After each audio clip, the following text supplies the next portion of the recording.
Ya, hola, ¿cómo están? Quiero explicarles de qué se trata la quinta guía llamada estequiometría.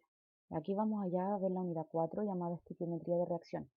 Y el objetivo es establecer relaciones cuantitativas entre reactantes y productos en reacciones químicas de estequiometría y explicar la formación de compuestos útiles para los seres vivos como la formación de la glucosa en la fotosíntesis. ¿Ya? Entonces, vamos a leer las páginas de la 136 a la 141 de su libro y responder las preguntas que se detallan a continuación de las páginas que se indican, ¿ya? Y de la manera que se indican. Entonces, el primero, en la página 139, ustedes deben calcular la masa atómica promedio de la plata. Pero aquí te dan un dato. Dice que la plata se encuentra de dos formas, es decir, tiene dos isótopos. Y estas son sus masas atómicas. Esta es una y acá está la otra, medida en UMA.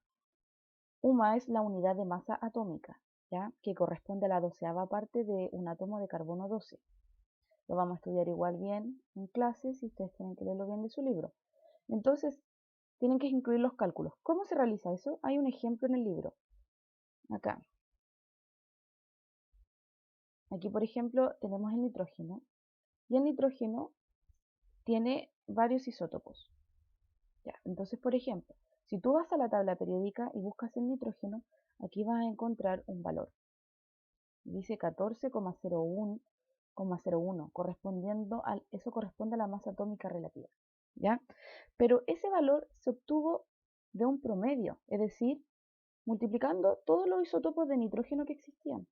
Aquí dice, por ejemplo, los isótopos del nitrógeno son nitrógeno 14 y nitrógeno 15, ¿ya? Y dice que el nitrógeno 14 se encuentra en la naturaleza con una abundancia de 99,63%. En cambio, el nitrógeno 15 se encuentra en menor proporción, en 0,37% de abundancia. Para calcular entonces la masa atómica promedio, ustedes tienen que multiplicar entonces en la masa atómica de cada isótopo por su abundancia. Este es el porcentaje que corresponde al 14 y el porcentaje que corresponde al nitrógeno 15.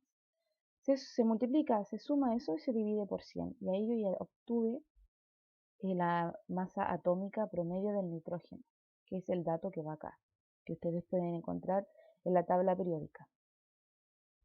¿Ya? Después dice, si el valor de la unidad de masa atómica UMA para un átomo de carbono es 12 UMA, ¿ya? Vamos a ver esto. Dice, ¿cuál será la masa de un mol de carbono?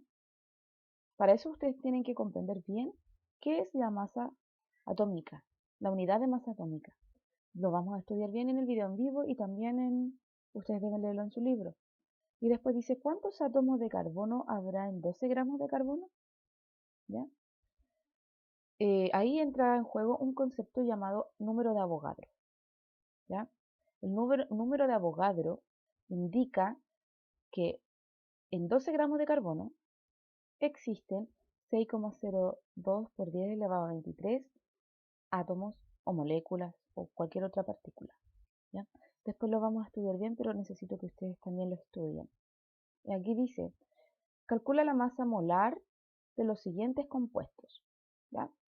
Entonces, por ejemplo, tenemos agua, glucosa y ácido sulfúrico.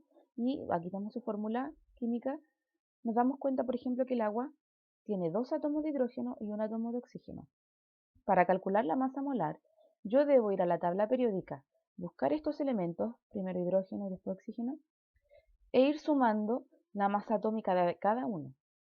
Pero, por ejemplo, si el hidrógeno, esta molécula contiene 2 hidrógenos, la masa atómica de los hidrógenos debo multiplicarla por 2 y luego sumarla por la masa atómica del oxígeno. ¿Ya? Veamos un ejemplo. En el libro está el caso del CO2 o el dióxido de carbono. Aquí. Entonces, si yo quiero calcular la masa molar del dióxido de carbono, yo reviso la tabla periódica, voy primero al carbono, ¿ya? Y la masa atómica del carbono es 12 gramos mol, ¿ya? Lo mismo que la UMA, ya equivale al mismo valor, es 12 gramos de carbono. Esta molécula solamente tiene un átomo de carbono, ¿cierto? Por eso no tiene subíndice, es invisible, es decir, es un subíndice 1. Y aquí entonces yo escribo el número 1. Entonces yo multiplico 12 por 1 y me da valor 12 gramos mol. Ahora voy al oxígeno y veo que son 2 átomos de oxígeno, ¿cierto? Tiene 2 átomos de oxígeno. Voy a la tabla periódica y en el recuadro del oxígeno, en ese elemento, su masa atómica es 12 gramos mol. Pero ese valor lo tengo que multiplicar por 2, que eso me da 32. Ya obtuve entonces la multiplicación de cada masa atómica por su respectivo subíndice. Ahora yo sumo ese valor y me da 44 gramos mol. Ese es el valor de la masa molar del dióxido de carbono. Y ustedes deben hacerlo con todas estas moléculas. ¿Ya? Y finalmente, ¿cuántas moléculas de agua hay en 500 ml de agua? ¿Ya? Para eso entra en juego un concepto llamado volumen molar. ¿Ya? Vamos a estudiar primero qué es el mol. El mol es una agrupación de partículas o moléculas. Por ejemplo, un mol contiene, ya les expliqué, el número de Avogadro. Un mol es equivalente a 6,02 por 10 elevado a la 23 moléculas o partículas o iones. Es un número extremadamente grande. Y un mol de cualquier sustancia equivale a 22,4 litros. ¿Ya? Entonces acá habría que hacer una conversión.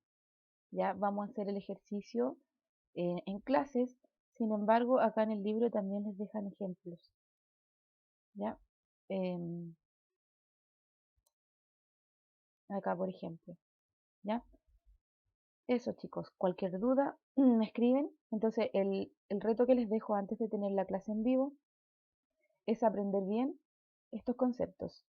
Masa atómica, la cantidad de sustancia con su unidad mol, cuál es el número de Avogadro, que deben aprendérselo de memoria, ese número enorme que yo les dije, cuáles son, qué es la masa molar y el volumen molar. Ya todo lo demás lo veremos en clases. Cualquier duda chicos me escriben, ¿ok? Nos vemos.